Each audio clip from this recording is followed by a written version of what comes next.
Sana namin mo. Nagkatahimik pa isa.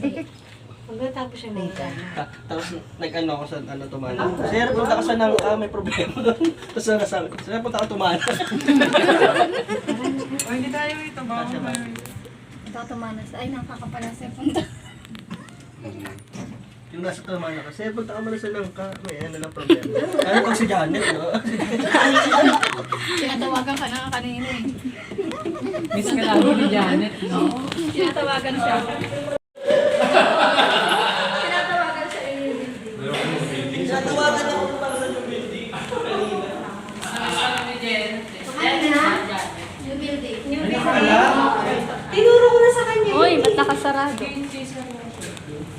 Ito. Ito, remis na. Sabihin mo open sesame. Open sesame. Aray mo tumagos. Ayaw talaga kayo mag-ganyan. Merienda pa si Sir. Doon na tayo kapag pala dumaan sa ano. May parang tayo okay. Di ba tayo? Akyat na lang natin. Akit tayo. Mag-design na as na muna.